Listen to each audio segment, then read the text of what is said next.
सभी साथियों को मेरा नमस्कार और धन्यवाद कि आप लोग इस जूम मीटिंग में आए, मेरा सम्मान बढ़ाया। हम 4 बजे से हमारा सेशन चालू कर देंगे। मेरी आवाज़ें आ रही है? जितने लोग आए हैं उन लोगों को? Yes sir.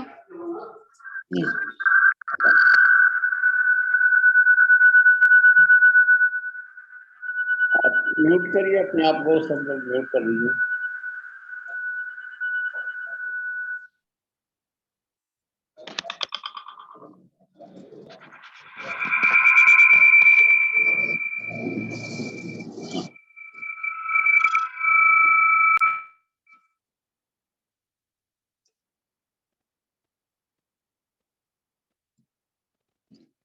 Mute on.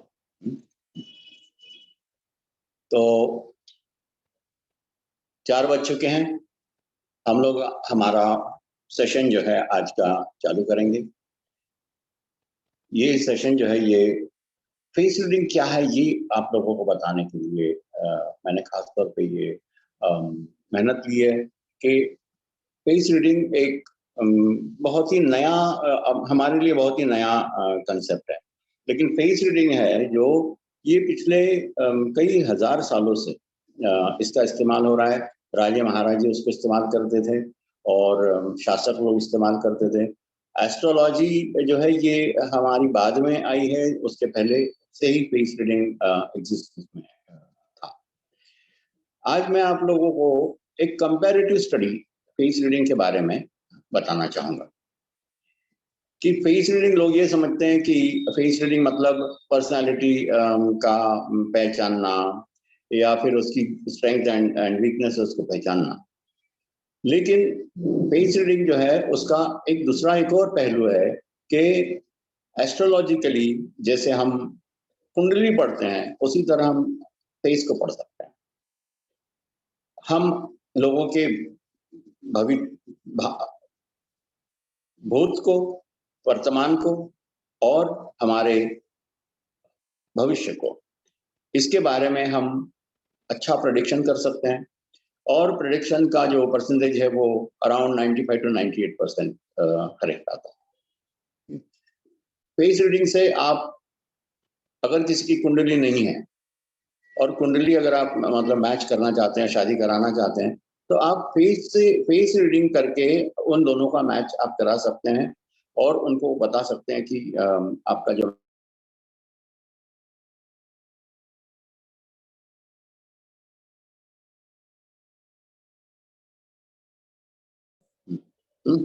किस तरह से। और फेस रीडिंग से जब हम मैच करते हैं तो हम उसको पूरी तरह से देख समझ कर हम मैच करते हैं, तो उसके जो चांसेस होते हैं वो मैरिज के वर्कआउट होने के वो काफी हद तक बढ़ जाते हैं। अगर हमको किसी के साथ अगर पार्टनरशिप करनी है, सामने वाले बंदे की पत्रिका नहीं है, तो हम उन 2 पार्टनर्स का फेस को हम बराबर टैली करके हम उनको बता सकते हैं कि आप लोग पार्टनरशिप कर सकते हैं या नहीं कर सकते हैं। ठीक जैसे शादी भी एक पार्टनरशिप होती है।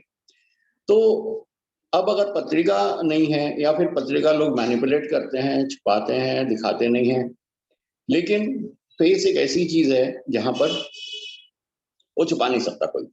आपके सामने अगर आएगा तो फेस, मास्क लगा के अगर कोई आया हुआ है तो वो दूसरी बात है, लेकिन अगर आपके सामने उसका फेस है तो उसकी पूरी की पूरी पत्रिका, पूरी की पूरी जन्म कुंडली जो है वो आप लोगों के सामने है। अगर आपको पढ़ते आता है तो उसका पूरा पास्ट, प्रेजेंट, फ्यूचर आप वही सामने उससे बातचीत करते करते ही पढ़ सकते हैं। और बहुत ही आसान तरीके से हम लोगों ने इस सब्जेक्ट को हैंडल किया है। अगर आप सिर्फ कुछ चीजें अगर जान लेते हैं तो आप अपने कम्युनिटी में या फिर अपने फ्रेंड सर्कल में आप कुछ ही दिनों में पॉपुलर हो जाएंगे और लोग अपने आप आपके पास अपने पास्ट, प्रेजेंट और फ्यूचर को पूछने के लिए आपके साथ आएंगे और आपका जो रिजल्ट भी होगा वो करीब करीब नहीं कुछ तो 95 to 98% करेक्ट होता है। ठीक है। यहाँ तक कि कई लोगों के केसेस में हम लोगों ने इवन उनकी डेथ्स को प्रेडिक्ट किया है, लेकिन मैं ये नहीं कहूँगा कि आप लोग भी इसी तरीके से करें, क्योंकि डेथ को प्रेडिक्ट करना जो है वो अच्छा, अगर ऐसे अचानक अगर आपने उसको प्रेडिक्ट किया है, जैसे मैंने किया था साउथ अफ्रीका में, वो अलग बात है।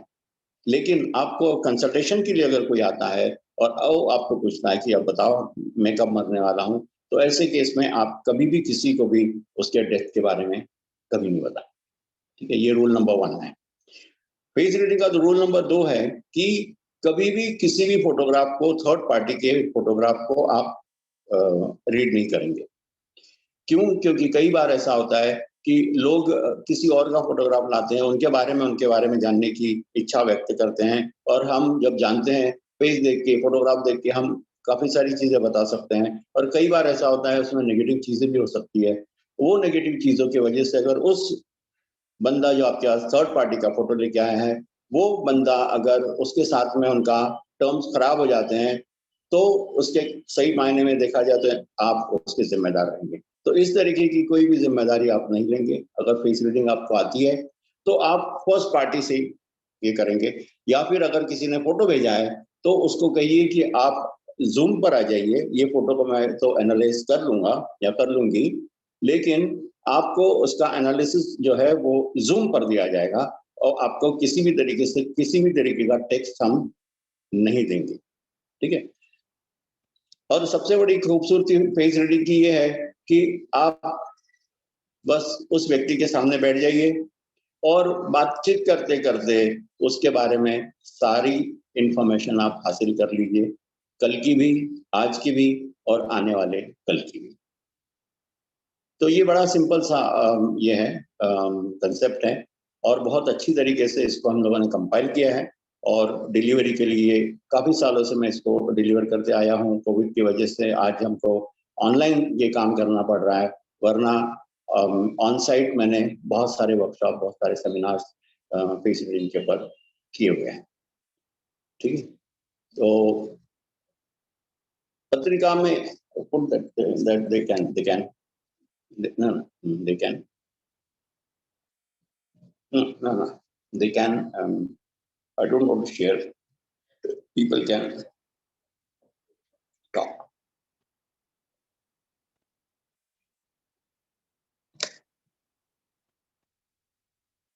इस ग्रुप में कोई एस्ट्रोलॉजर है जो एस्ट्रोलॉजी जानते हैं या फिर और एस्ट्रोलॉजी में इंटरेस्ट रखते हैं, पढ़ाई की है एस्ट्रोलॉजी की, ऐसा कोई है यहाँ पर ग्रुप में?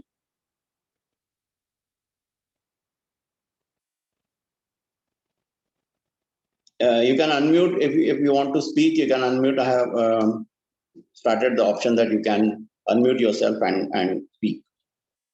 Is there any कोई एस्ट्रोलॉजर है रूम में? Okay. नहीं है, ठीक है, कोई बात नहीं। अच्छा, कोई मुझे बताएगा कि जब आप ये सेशन को आप आ रहे थे, या फिर आपने जब इस लिंक को सिलेक्ट किया कि मैं ये लिंक में ज्वाइन करना चाहती हूँ, तब आपके मन में क्या सवाल था, या फिर क्यों आपने इसको ज्वाइन किया? कोई शेयर कर सकता है, कोई करना चाहता है?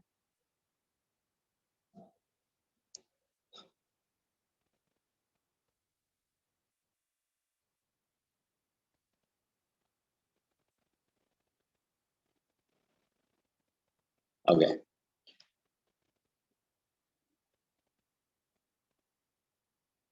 सबसे पहले तो क्या आप जानते हैं कि एस्ट्रोलॉजी में जो है वो 12 घर होते हैं। आप जानते हैं? Can you hear me? Can anybody? Because I'm not getting a response, so I thought that I may be not cut off from the link. Am I there? Am I audible? मैं आपको, आप मुझे सुन सकते हैं?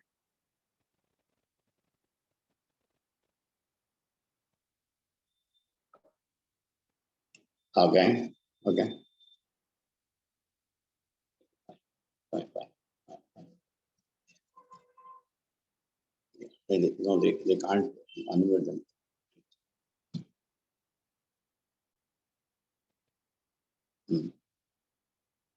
Okay, anybody want to share about, do you know that there are हमारी पत्रिका में 12 राशियां होती है, 12 ग्रह होते हैं, 9 ग्रह होते हैं और 12 खाने होते हैं एस्ट्रोलॉजी में।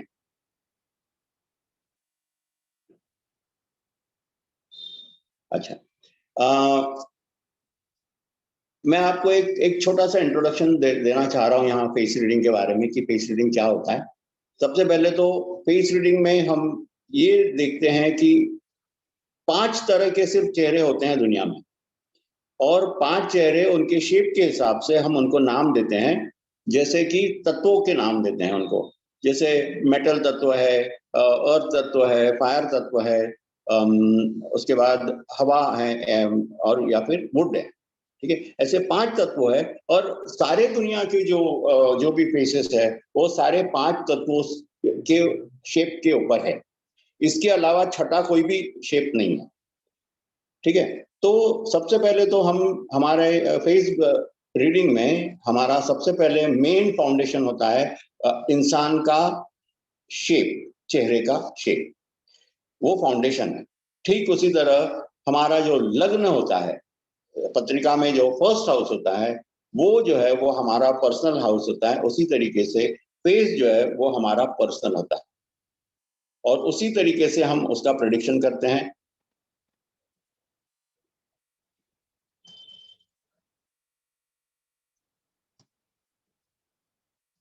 देखिए, आपके स्क्रीन के ऊपर एक वुड फेस है, वुड फेस है। और वुड फेस कैसा होता है ये हम आपको जब वर्कशॉप होगा तो उसके अंदर सिखाएंगे। लेकिन वुड फेस का इंसान जो है वो थिंकर होता है। और थिंकर कौन कौन होते हैं? थिंकर्स होते हैं doctors, engineer, scientist, even politicians जो है ये बहुत बड़े थिंकर होते हैं। लेकिन वुड फेस वाले लोग जनरली जो है वो बहुत अच्छे एकेडमिशियन होते हैं, और वो जो है वो पढ़ने में बड़े होशियार होते हैं, बड़ी जल्दी से चीज़ों को समझ लेते हैं। और एक ये शेप देख के आप तय कर सकते हैं कि अगर वुड शेप का मेरा बच्चों का टीचर है तो वो अच्छा है। इसका मतलब ये नहीं होता कि दूसरे अच्छे नहीं हैं, लेकिन वुड शेप के लोग जो है वो बहुत अच्छे टीचर्स होते हैं।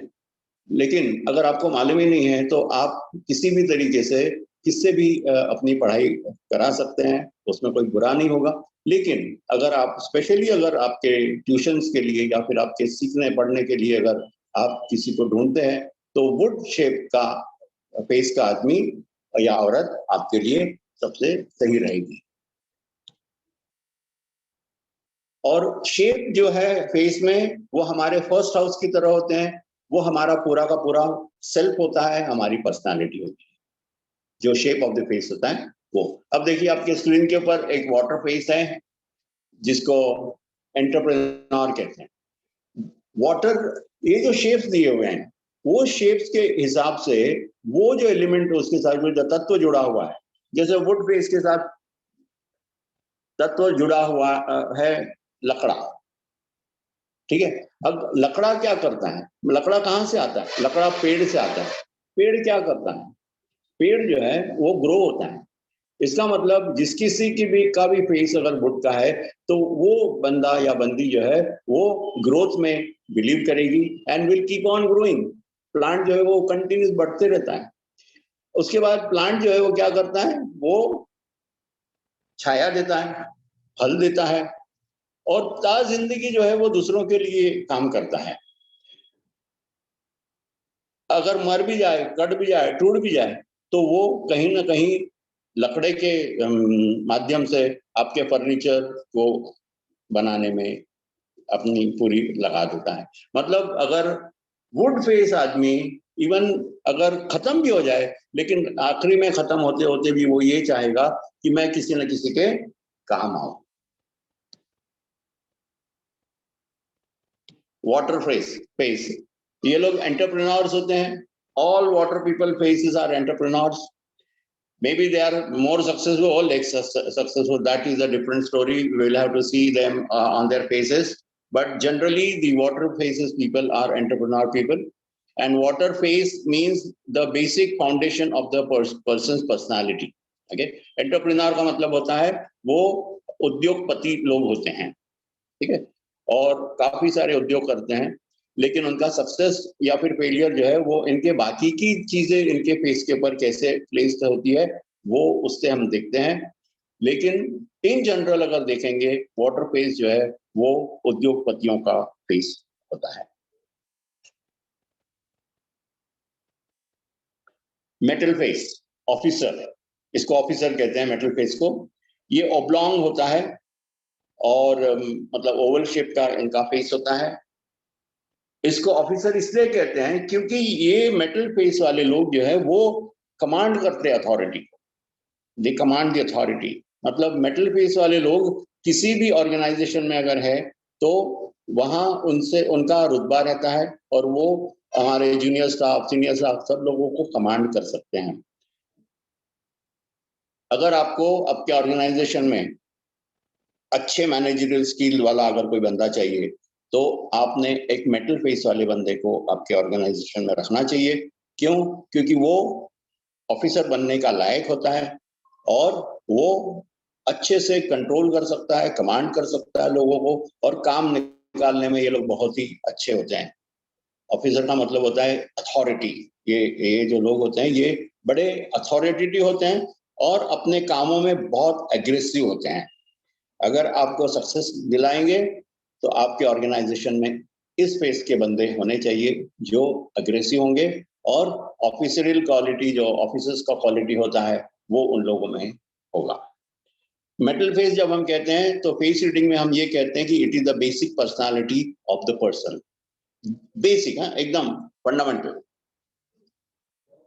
अब उसका ऑफिसर होना ये उसके बाकी फीचर्स के ऊपर ये रहेगा कि वो ऑफिसर किस क्वालिटी का है।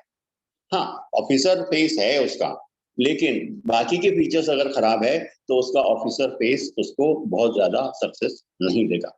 वो हमको उसके बाकी के फीचर्स पढ़ के देख के हम समझ सकते हैं। फायर फेस मतलब एंटरटेनर मतलब सारे मीडिया हाउसेस और ये जो लोग होते हैं जनरली ये फायर फेस के लोग होते हैं।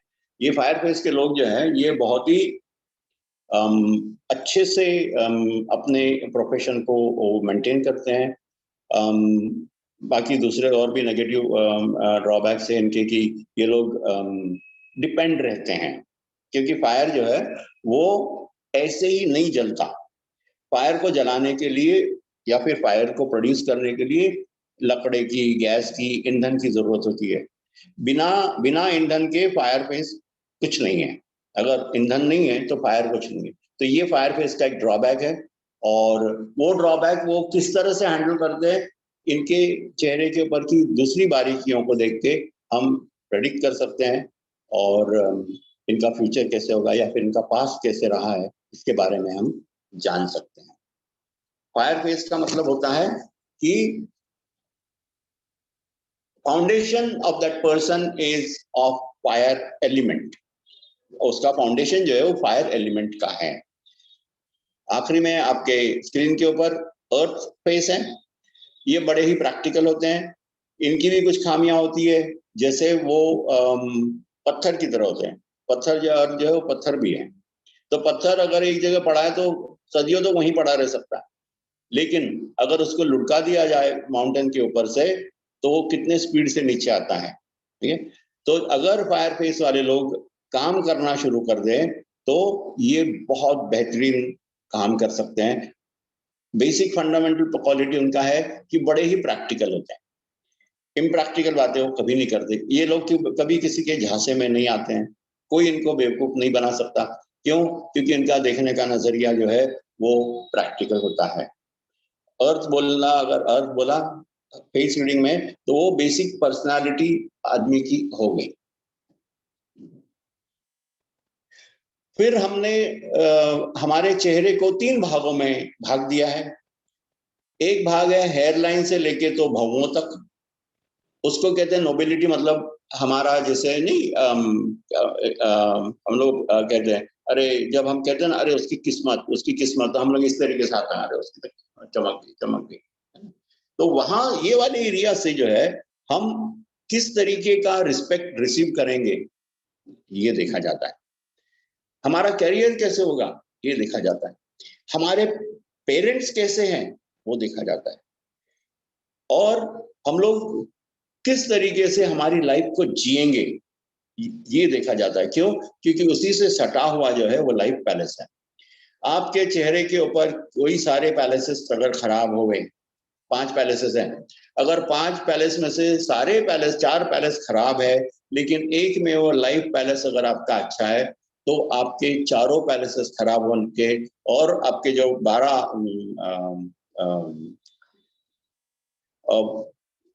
12 पैलेसेस जो है उस 12 पैलेसेस जो है वो अगर खराब भी हुए, लेकिन एक लाइफ पैलेस अगर आपका ठीक है, तो आपकी लाइफ बहुत बेहतरीन हो सकती है। ये वाले यहाँ पर आके मैं आपको एक टिप देना चाहूंगा। आपके दोनों भवों के बीच में लाइफ पैलेस है। अगर आपका लाइफ पैलेस अगर अच्छा है, स्मूथ है, उसके ऊपर बाल नहीं आए हुए हैं, और अगर आए हुए हैं तो आप उसको अगर निकाल देंगे, और दोनों दोनों भवों के बीच का डिस्टेंस अगर आप 2 उंगली रख देंगे इस तरह से, तो अपने आप ही आपकी लाइफ अच्छी हो जाएगी। हर 30 दिन में उसको निकालना पड़ता है। वो अगर वहाँ के लाइफ पैलेस के बाद अगर आप क्लियर कर देंगे, तो आपकी लाइफ बहुत स्मूथ, सुंदर बन जाएगी। अब दूसरा जोन है health and longevity. Health and longevity का मतलब होता है आपका कितने लंबे आप जिएंगे, आपका सेहत कैसी रहेगी, और ये सब। ये हम भवों से लेके तो नोज के नाक की टिप तक के एरिया को देखते हैं, और इसी में हमारे कान हैं, और कानों से हमारी हेल्थ बहुत हद तक हम प्रेडिक्ट कर सकते हैं।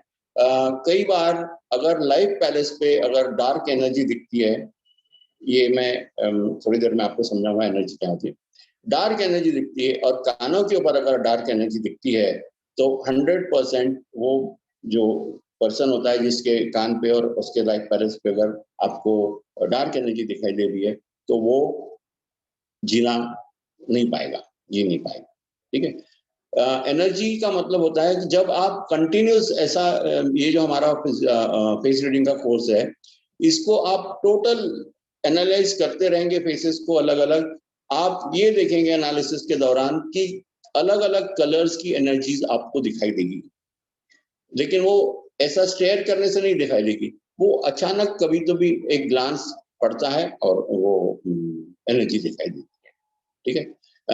मेरी एक स्टूडेंट है, उसके जो फादर इन लॉ थे, वो डेथ बेड पे थे, लेकिन बिल्कुल मतलब बड़ी विल पावर उनकी स्ट्रांग थी। वो नहीं मर रहे थे, मतलब उनका जान नहीं जा रही थी। उस दिन उसने मुझे कॉल किया कि मतलब वो उनको कुछ हुआ नहीं था, बेड पे थे रोज की तरह। कॉल किया और मैंने उनको कहा कि एक काम करो, वो मुझे कैमरा क्लोजअप में लेके जाओ, मुझे दिखाओ। और दिखा के वो बाहर, मैं बोला अभी बाहर जाओ। जैसे वो बाहर गई, हॉल में लिविंग रूम में गई, मैंने उनको बोला कि देखो ये है इनके ना डार्क एनर्जी दिखाई दे रही मुझे लाइफ पैलेस पे और कानों के ऊपर। तो now he will die, he is going actually.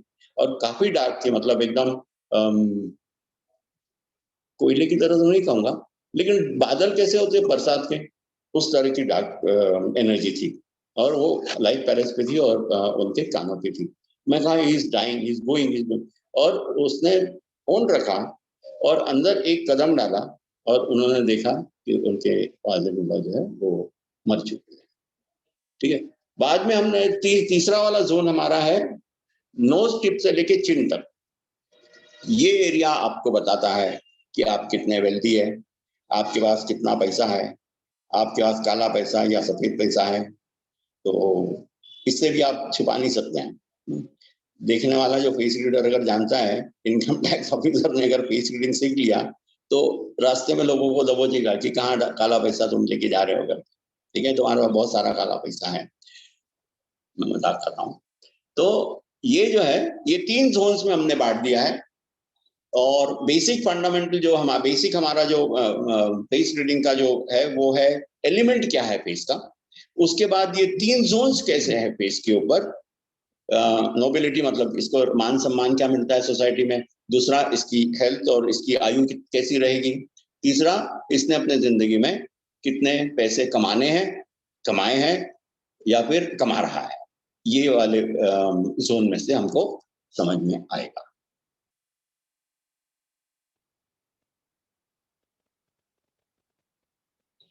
फिर चेहरे के ऊपर 5 ऑफिसर्स होते हैं, 5 ऑफिसर्स होते हैं। वो 5 ऑफिसर्स में से पहला ऑफिसर है इंफॉर्मेशन ऑफिसर।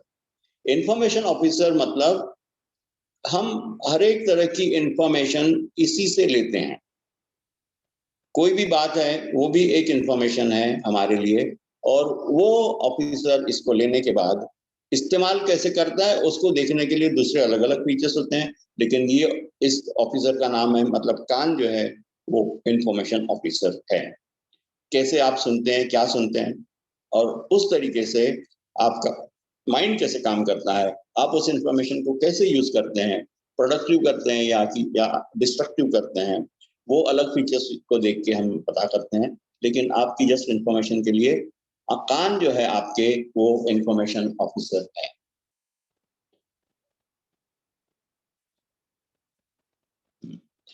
आंखों को विजिलेंस ऑफिसर कहा है, क्योंकि आंखें जो है वो जहां जाती है वहां पर ऑब्जर्वेशन करते रहती है, बहुत विजिलेंट रहती है।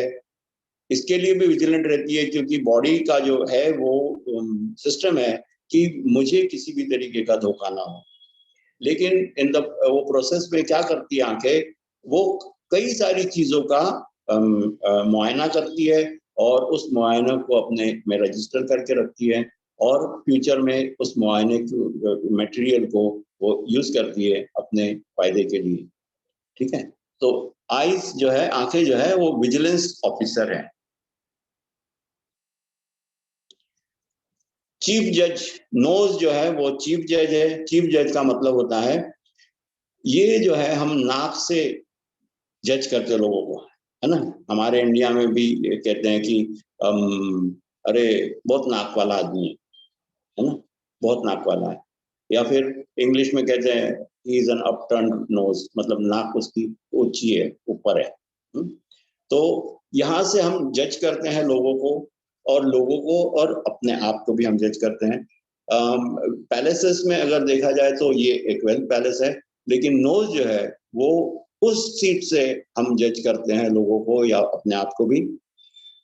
तो यहाँ पर हम देखेंगे कि बहुत सारे लोग अपने से थोड़े से नीचे के रुतबे वाले लोगों के साथ बुरा करते हैं। वो करते या नहीं करते हैं, या उनको भी सम्मान बराबरी का देते हैं, ये हम किसी की नाक को देख के पता कर सकते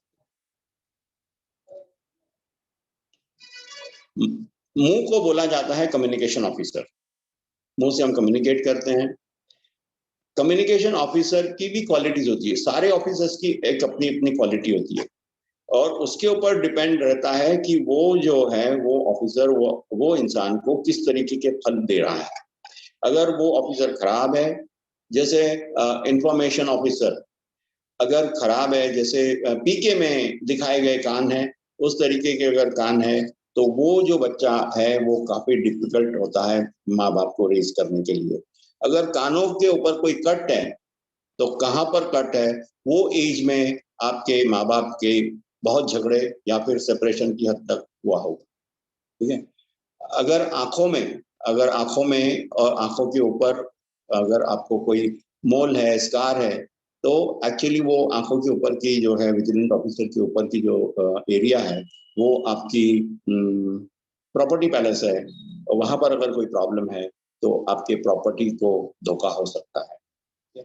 अभी मुंह का क्वालिटी अगर खराब है, स्पेशली अगर मुंह का क्वालिटी अगर वुमेन के देखा जाए, अगर बहुत चौड़ा है, बहुत चौड़ा अगर है, तो नाक जो है वो वुमन के लिए उसका हस्बैंड स्टार होती है। अगर बहुत चौड़ा माउथ है, तो ये दिखाई दे रहा है कि the communication officer is bigger than the husband star. So these people, these women will always dominate husbands. ठीक है, because the nose is the husband star. तो नोज के बराबर थोड़ा सा बाहर अगर है, तो वो अच्छा क्वालिटी ऑफ कम्युनिकेशन ऑफिसर कहा जाता है। और अगर बहुत बड़ा मुंह है, तो हम ये भी कहते हैं कि these people will go anywhere and make money in any field, whether they have done it academically or not, but they can make money anywhere in the world. Okay, if your communication officer is good.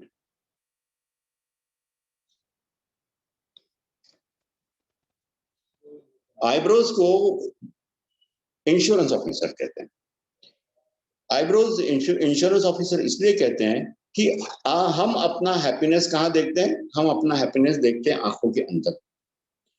तो वो देखो किस तरीके का embrace किया हुआ है, मतलब किस तरीके का एक कर्व दिया हुआ है। इसीलिए उसको इंश्योरेंस ऑफिसर कहते हैं कि हमारा जो हैप्पीनेस है वो, अगर हमारे इंश्योरेंस ऑफिसर की क्वालिटी अच्छी है तो हम अपना हैप्पीनेस जो है वो बराबर सेव करके रखते हैं, सेफ गार्ड करके रखते हैं। It is just like an umbrella on your property और हैप्पीनेस, ठीक है। And that is why it is called as insurance officer. It insures all that happiness which comes to you will be put in the safe and will be permanently yours.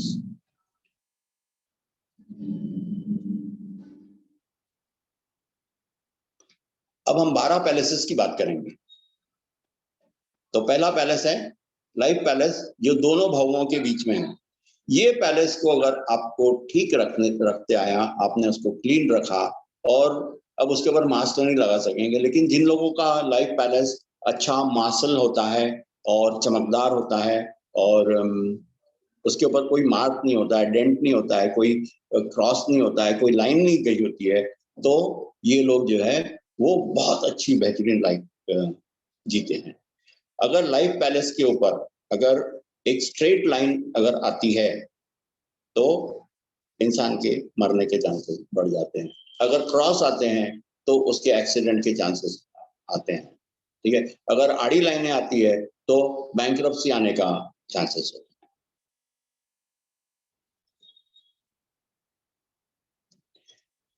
Career palace, ये area को देखने के बाद career palace देखो, career palace जो है वो आपके लाइफ पैलेस से बड़ा जुड़ा हुआ है।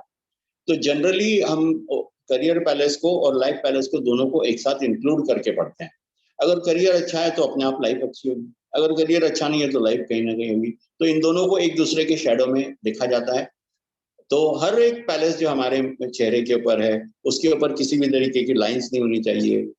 अलग अलग लाइंस का अलग अलग मतलब होता है और अलग अलग उसके आपको क्या कहते हैं उसको फॉल आउट्स भी मिलेंगे, वो उसी तरीके से। आप अगर लाइन देखते हैं करियर पैलेस के ऊपर तो इस व्यक्ति का करियर जो है वो इतना अच्छा नहीं होता है। अगर डेंट है इसके ऊपर तो लोगों को बीच में ही अपने करियर को बाय बाय करना पड़ता है, घर वालों के लिए मदद करनी पड़ती है या कोई मेहनत का काम करना पड़ता है। और एक ही चीज को नहीं देखा जा सकता। ये मैं आपको जब बता रहा हूँ एक चीज को देख के, तो इसको कहते हैं सिंगल पोजीशन रीडिंग। लेकिन जब हम फॉल आउट देते हैं, जब हम उसका एनालिसिस देते हैं, तो हम मल्टीपल पोजीशंस रीडिंग के साथ में बात करते हैं और उसके बाद हम उनको फॉल आउट देते हैं उसका। वेल्थ पैलेस, वेल्थ पैलेस जो है tip of the nose is the wealth palace. Tip of the nose will tell you how much money a person can save and accumulate, how much wealth वो कितना धन इकट्ठा करता है। धन का मतलब होता है कितनी प्रॉपर्टी, कितना गोल्ड, कितनी ज्वेलरी, ये सारी चीजें कर सकता है या नहीं कर सकता है, उसकी क्वालिटी कैसी है, डिपेंडिंग उसकी क्वालिटी के ऊपर डिपेंड होता है कि वो सही में कर सकता है या नहीं कर सकता, ठीक है। और फिर अलग अलग पिक्चर्स, फिर करियर कैसा था उसका। देखो करियर पैलेस, लाइफ पैलेस और वेल्थ पैलेस एक लाइन में है, मतलब इनकी एनर्जी सिंगल लाइन में फ्लो हो रही है, ठीक है। जब मैं कह रहा था कि एनर्जी देखा, तो ये जो है ये एनर्जी फ्लो है। आप अगर डेवलप करते हैं आपका इंट्यूशन तो आप किसी के भी चेहरे की एनर्जी देख सकते हैं और इमीडिएट में उसको बता सकते हैं कि क्या हो रहा है। मैंने एक जगह गया था, फर्स्ट टाइम गया था मैं उनके घर पे, और मैंने देखा कि वो बंदे के चेहरे के ऊपर एक लाइन आई हुई है एक जगह पे, और मैंने उसको देखा, मैं नहीं जानता था उसको वो कौन है। तो इमीडिएटली मैं जिसके साथ गया था, जिसके उसके उसी का घर था, उसको मैंने बताया कि ये बंदे को जेल होने वाली है। तो वो एकदम हड़बड़ा गया, बताया चुप बैठे, कुछ भी बकवास मत कर, बहुत बड़ा आदमी है। बोला देखो उसकी चेहरे पे जो देखा मैंने बोल रहा हूँ, लेकिन उसको नहीं मैं कुछ बोला, मैं अपने फ्रेंड को बोला। और कुछ ही दिनों बाद, हफ्ते हफ्ते 10 दिन बाद ही उसको पकड़ा पुलिस ने। वो किसी बीसी के स्कैम में इन्वॉल्व था और उसको जेल हुई और उसका बेल भी नहीं हो रहा। ठीक है, so this is the wealth palace where you can save all your money, property, and everything will be seen from here. And don't go in front. If you have lots of and tons of money, then don't go in front of a good face reader, because this person will find out आपके पास कितना पैसा है। और वो जब face reading कराने आया है तो उसके जो भाव है वो बदल जाएंगे, रेट बदल जाएंगे। ठीक है, या भवों के और आंखों के बीच का जो एरिया है वो कहते हैं प्रॉपर्टी पैलेस। ये एरिया अगर आपका अच्छा है तो आपकी बहुत प्रॉपर्टी बनेगी। ये एरिया अगर आपका डेंटेड है तो आपको प्रॉपर्टी बनाने में बड़ी तकलीफें होंगी। ठीक है, तो प्रॉपर्टी पैलेस जितना अच्छा हम बना तो नहीं सकते, लेकिन हम जब कोर्स जो लोग करते हैं उनको बताते हैं कि किस तरीके से आपके पैलेसेस का भी जो इफेक्ट है वो कैसा हम नलीफाई कर सकते हैं, और हम किस तरीके से उसके नेगेटिव जो ट्रेड्स है उसको पॉजिटिव में कन्वर्ट कर सकते हैं। हेल्थ पैलेस, वेल्थ पैलेस के ऊपर थोड़ा सा हेल्थ पैलेस है। तो देखिए ये भी करियर, लाइफ, हेल्थ और वेल्थ, ये सारा एक लाइन में है। मतलब इसका मतलब ये है कि ये जो एनर्जी है, ये फ्लो जो है, ये कंटिन्यूस ऊपर से लेके नीचे तक एक फ्लो में आता है। अगर यहाँ पर डिस्टर्बेंस हो रहा है, समझ लीजिए करियर पैलेस में डिस्टर्बेंस हुआ एनर्जी का, तो वो एनर्जी लाइफ पैलेस में अच्छे से एंटर नहीं करेगी। और जब वो लाइफ पैलेस में अच्छे से एंटर नहीं करेगी तो आपके हेल्थ पैलेस में भी अच्छे से नहीं करेगी, मतलब वो डिस्टॉर्टेड रहेगी हेल्थ पैलेस में जाते जाते। और जब वो हेल्थ पैलेस में डिस्टॉर्टेड रहेगी तो आपका वेल्थ का सत्यानाश होना ये तय है। Marriage palace, but this marriage palace is for men, okay, for men। दो जगह है मेन की, दोनों यहाँ ये वाली ये जगह में, यहाँ ये मैरिज पैलेस है। वुमन का मैरिज पैलेस जो है वो वुमन का नोज होता है। मेन का मैरिज पैलेस यहाँ होता है, वुमन का नोज होता है। देखिए सोसाइटी ने भी कितना अत्याचार किया कि ये जो जगह है ना, यहाँ से फ्लर्टिंग भी होता है, लेकिन मर्द एक से ऊपर शादी कर सकता है, लेकिन वुमन के लिए एक ही दिया है। ठीक है, लेकिन ये जो एरिया है यहाँ से फ्लर्ट करने की जो टेंडेंसीज होती है वो वुमन को बोला है भैया फ्लर्ट आप कितना भी करिए, लेकिन हस्बैंड जो है ना एक ही रखेगा।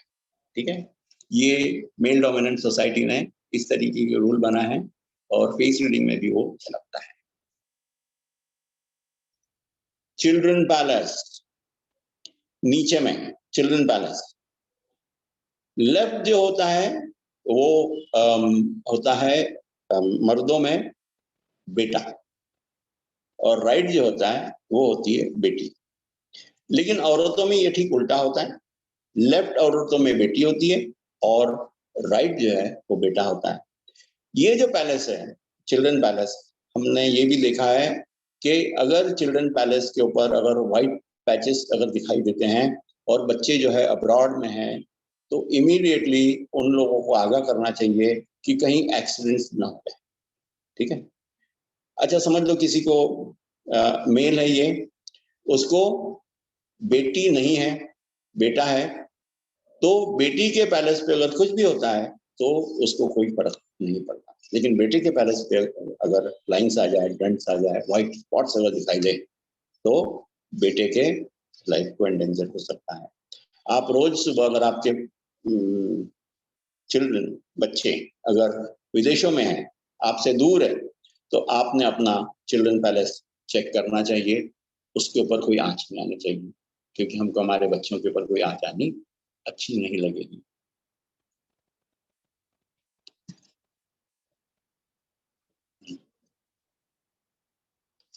Hired health palace, hired health palace का मतलब होता है, हायर्ड हेल्थ पैलेस का मतलब होता है आपके घर में कितने नौकर चाकर है और कितनी आपको इस तरीके की मदद मिलती है। कई लोग ऐसे होते हैं, वो जब नए किसी घर में जाते हैं तो कई लोग उनके पास आके, भले वो लोग नौकर नहीं होते हैं, मित्र बन के आते हैं और इनकी कई सारी मदद करते हैं। तो हायर्ड हेल्प पैलेस से आपको ये समझ में आता है कि आपको इस तरीके की हेल्प, या फिर हमारे घर के नौकर, अगर हायर्ड हेल्प पैलेस अगर बोनी है तो उस बंदे के घर में नौकर कभी नहीं टिकते। ठीक है, बोनी हायर्ड हेल्प पैलेस अगर है तो नौकर लोग भाग जाते हैं। क्यों? क्योंकि ये लोग उनको बराबर अच्छा ट्रीटमेंट नहीं देते हैं।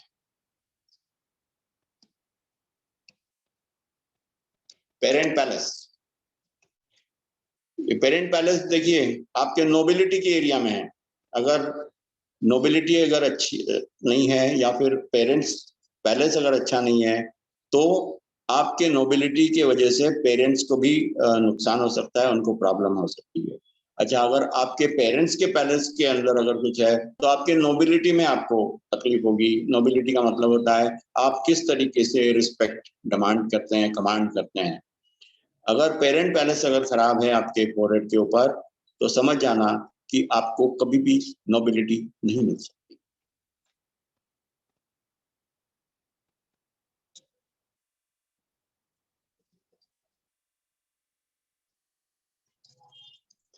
सिबलिंग पैलेस का मतलब होता है हमारे भाई भाई बहन है। कितने भाई बहन हो तुम? तो इंग्लिश में उसको ऐसा पूछते हैं, how many siblings you are. मतलब हमारे भाई बहन का कैसा हमारा रिलेशन रहेगा, क्या रहेगा। प्रॉपर्टी में कोई प्रॉब्लम हो रहा है तो क्या करेगी बहन, का प्रॉब्लम करेगी या भाई प्रॉब्लम करेगा। क्यों? क्योंकि इंसान के फेस के ऊपर उसकी जो आईब्रो होती है वो मेल के फेस के ऊपर लेफ्ट होती है, वो बेटे की होती है, बहन भाई की होती है। और राइट आईब्रो जो होती है वो बहन भाई की बहन की होती है। ठीक है, तो इसकी क्वालिटी कैसी है उसके हिसाब से हम बता सकते हैं कि इनके भाई लोग किस तरीके से एक दूसरे के साथ बर्ताव करते हैं। इनकी रिलेशनशिप अच्छी है, बहुत अच्छी है, या खराब है, बहुत खराब है। इनके आईब्रोज को देख के बताया जा सकता है। क्यों? क्योंकि आईब्रो जो है वो sibling palace. Travelling palace, travelling palace को स्काई हॉर्स भी कहते हैं। अगर आपका ट्रैवलिंग पैलेस अच्छा है तो आप बहुत ट्रैवलिंग करेंगे। लेकिन कई सारे लोग जो है वो, उनका ट्रैवलिंग पैलेस उनके बालों के अंदर छुपा होता है, क्योंकि इनका फोरहेड छोटा होता है। फोरहेड छोटा होता है तो करियर खराब होता है, तो अपने आप ही जो है ट्रैवलिंग का चांस उनका वैसे ही कम हो जाता है। वो ज़्यादा ट्रैवल नहीं कर पाते। क्यों? क्योंकि करियर ही अच्छा नहीं है तो ट्रैवलिंग का सवाल ही नहीं पैदा होता। तो ट्रैवलिंग पैलेस को देख के हम बता सकते हैं कि ये बंदा अब्रॉड जाएगा, नहीं जाएगा, या यहीं रहेगा। कई बार तो ऐसा होता है कि ट्रैवलिंग बैलेंस खराब होने की वजह से वो है ना, एक सिटी में भी दूसरी जगह पे जा नहीं सकता। ठीक है, ट्रैवलिंग पैलेस जो है उसकी क्वालिटी बहुत अच्छी होनी चाहिए, तभी जाके आप अब्रॉड में सेटल हो सकते हैं। ये हमने बताने की कोशिश की यहाँ पर। ये मेल का फिगर है, लेकिन ये मैरिज पैलेस दिखा रहा है उसका, लेकिन हमको इंटेंट नहीं है मैरिज पैलेस दिखाने का। हमको ये बताना चाह रहे थे हम कि मेल लेफ्ट, मेल का जो नंबरिंग है वो लेफ्ट से होता है, और फीमेल का जो नंबरिंग है वो राइट से होता है।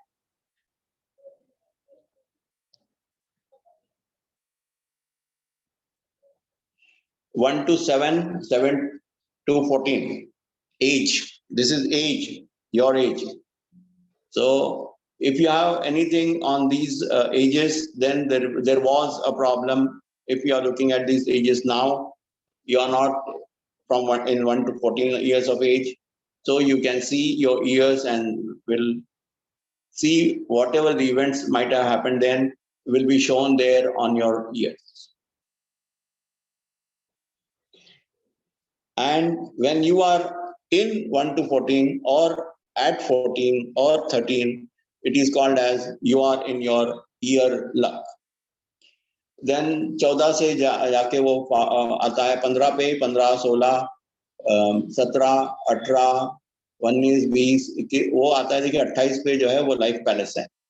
इस तरीके से देखो ये जो मूवमेंट है, ये जो नंबरिंग किया हुआ है, उसी मूवमेंट में, उसी फ्लो में एनर्जी मूव होती है।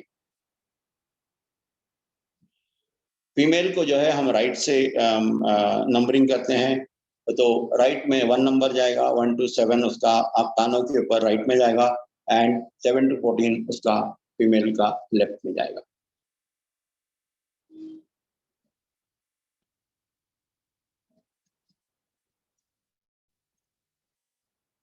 ये आ गया हमारा मिडिल एज।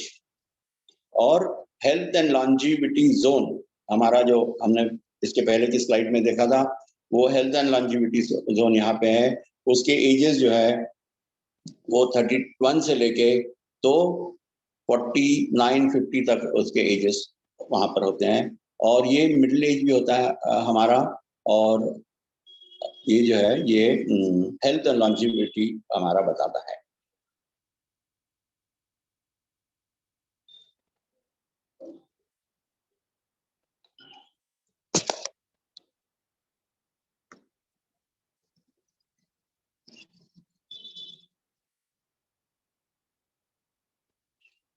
अब आ गया हमारा वेल्थ जोन। हमारा जो वेल्थ जोन है वो 51 से एंटर करता है। ओल्ड एज भी है, ये ओल्ड एज मिडिल एज के बाद की स्थितियों में है। अब कोई व्यक्ति अगर ये वाले एजेस में है तो हम, अच्छा ये वाले एजेस से नहीं वेल्थ जोन आपका लागू होगा, आपका तो लागू कंटिन्यू रहेगा, लेकिन 51 में इसके इफेक्ट बहुत अच्छी तरीके से दिखाई देते हैं।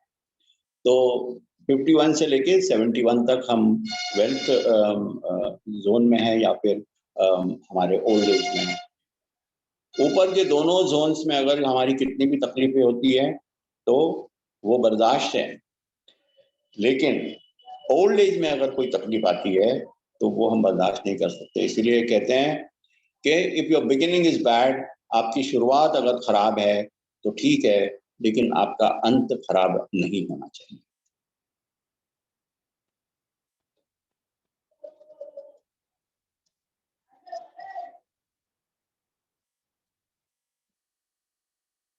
अल्टीमेटली चेहरे के ऊपर 71 के बाद में हम 72, 73 ये करने के बाद जब पूरे ओल्ड एज में आ जाते हैं तो एनर्जी जो है वापस बैक टू जहां से शुरू हुई थी वहां पे चली जाएगी, और उसके बाद जो है वो उसका एंड हो जाएगा।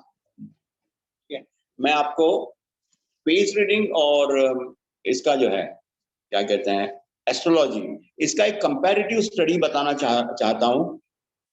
इसको अनशेयर, ठीक है। एस्ट्रोलॉजी में फर्स्ट हाउस मतलब सेल्फ, फेस रीडिंग में वो बेसिक एलिमेंट है। आप फायर हो सकते हैं, अर्थ हो सकते हैं, आप वाटर हो सकते हैं, आप मेटल हो सकते हैं। वो फर्स्ट हाउस से रिलेट करता है हमारा basic foundation of our face. Second house finance है, हमारा फेस रीडिंग में हम वेल्थ पैलेस से उसको देखते हैं। थर्ड हाउस जो है वो कम्युनिकेशन है, वो हम अपने कम्युनिकेशन ऑफिसर से देखते हैं। फोर्थ हाउस जो है वो फैमिली है, हम यहाँ पर parents palace, sibling palace and marriage palace देखते हैं। फिफ्थ हाउस जो है एस्ट्रोलॉजी में वो प्लेजर एंड क्रिएटिविटी का है। फेस रीडिंग में हम उसकी वेल्थ देखते हैं, हम उसका हायर्ड हेल्थ पैलेस देखते हैं, हम उसकी लॉन्जिविटी देखते हैं, और हम उसका करियर देखते हैं। यहाँ से हम उसका प्लेजर और क्रिएटिविटी जान सकते हैं, देख सकते हैं। एस्ट्रोलॉजी में सिक्स्थ हाउस जो है वो हेल्थ एंड सर्विसेज का है।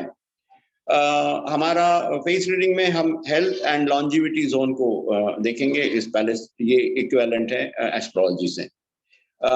सेवेंथ हाउस जो है वो पार्टनरशिप का है, हम सेवेंथ हाउस फेस के ऊपर देखते हैं, ईयर से देखते हैं, हम उसको नोज से देखते हैं, पेरेंट पैलेस से देखते हैं, वेल्थ पैलेस से देखते हैं, हायर्ड हेल्थ पैलेस से देखते हैं। इससे हम इसका जो है हाउस ऑफ पार्टनरशिप एस्ट्रोलॉजी का हम एनालाइज कर सकते हैं, देख सकते हैं, बता सकते हैं।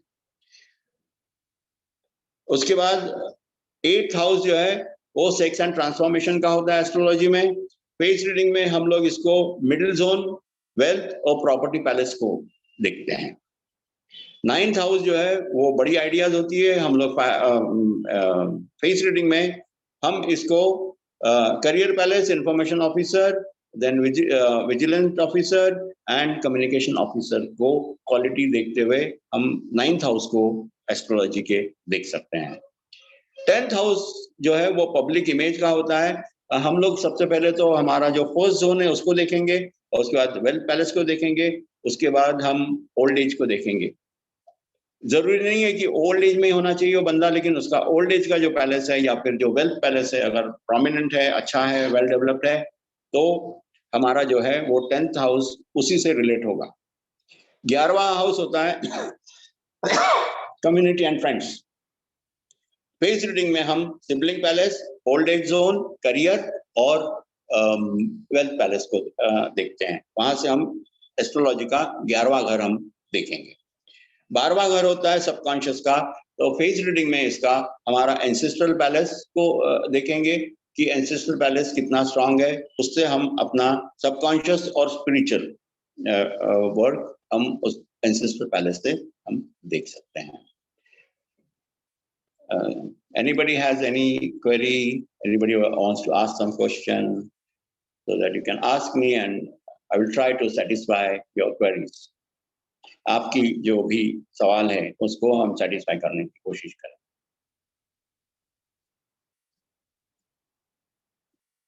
ये खोलो ना, वो खुला। Can participant share? Allow participant to unmute. Yeah, that's fine.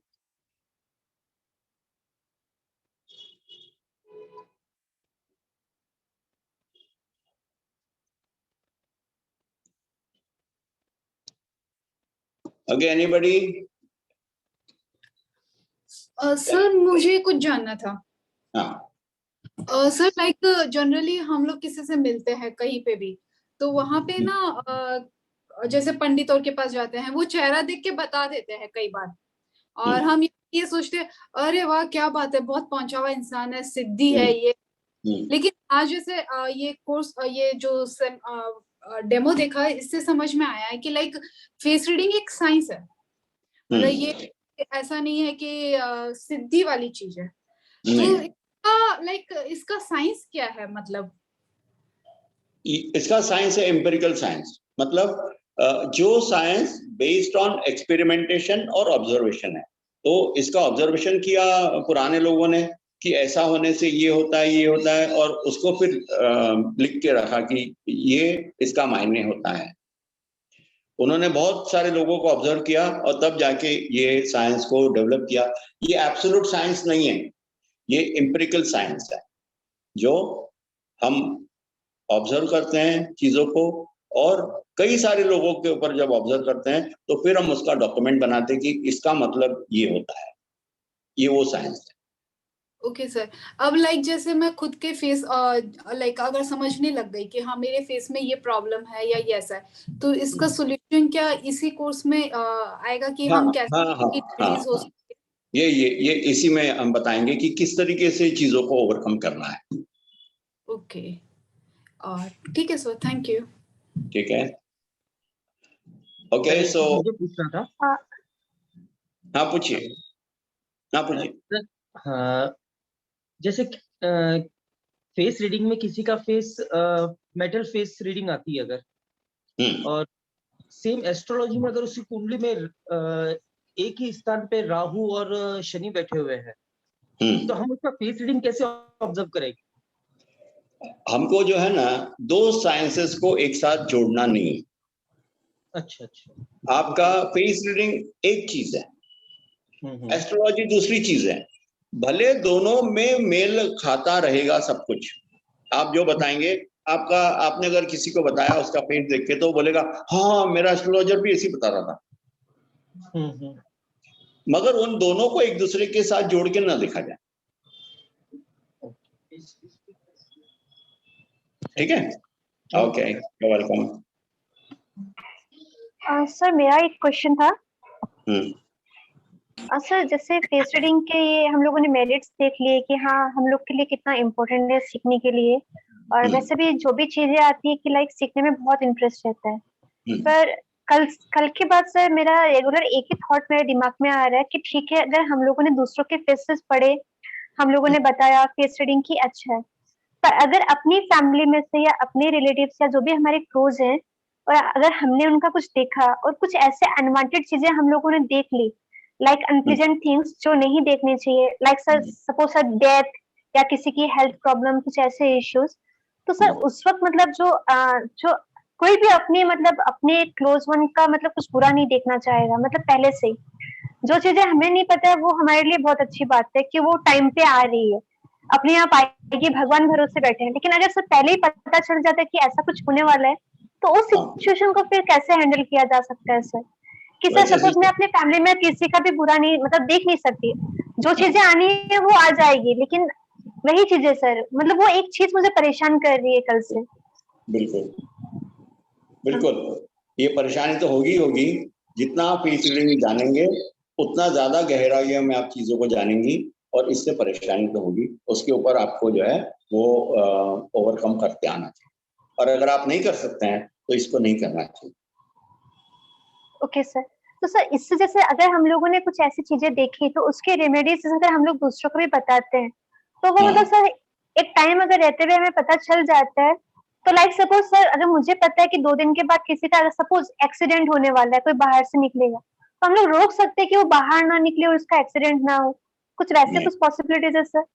नहीं यू कांट, तुम लोग नेचर के साथ इंटरफियर नहीं कर सकते हो, जो होना है वो तो होगा ही, बस सिर्फ आपको आगाह कर देगा वो, तो रोक नहीं सकते। Okay sir, You can't change anybody's destiny. You may change somebody's luck, but you can't change the destiny. Okay इसके ऊपर एक मैं आपको एक छोटा सा एक एग्जांपल देता हूँ। अगर आपने देख लिया फेस पे बोलो, एस्ट्रोलॉजी पे बोलो, कहीं भी कि the person is going to meet with an accident, है ना, तो हम लोग इसको कहते हैं चीट द डेस्टिनी। एक्सीडेंट का मतलब क्या होता है? कोई चीज इंजुरी हुई, ब्लड निकला, और आपको जो है वो ब्लड निकलने के बाद डेथ हुई, या फिर इम्पैक्ट से डेथ हुई। ऐसा अगर समझ में आ गया आपको, तो आपने क्या करना है? ब्लड डोनेट कर देना है। तो ब्लड निकला, कोई चीज चुभी, ब्लड निकला, तो कम से कम आप आपकी डेस्टिनी नहीं चेंज कर पाएंगे, लेकिन कम से कम आपका लक आप चेंज कर सकेंगे। ठीक है, तो अगर एक्सीडेंट होगा भी तो बहुत सीवियर नहीं होगा। क्यों? क्योंकि आपने ऑलरेडी ब्लड शेड कर दिया है, ब्लड निकाल दिया है आपने, ठीक है, और उससे आपने अपने आप को चिढ़ा भी लिया है। ठीक है सर, ये डिफरेंस मतलब लक एंड डेस्टिनी का डिफरेंस, सपोज डेस्टिनी हो गई कि किसी को मरना है तो वो मरेगा। Just 1 minute. डेस्टिनी और जो वो है लक, उसका मैं ये करता हूँ। बहुत साल पहले की बात है, जब मैं बहुत छोटा था, तो 2 लेडीज जा रही थी, वहां पे कुएं की खुदाई का काम चल रहा था। उनको एक अचानक कुछ भी ऐसी चमकती चीज मिली, ठीक है, तो उन्होंने उसको थोड़ा बेंड करके देखा, तो मेटल का था, रॉड छोटा सा। सॉरी सर, आपकी आवाज क्लियर नहीं आ रही है। ओके, अभी सर नहीं, स्टक हो गए।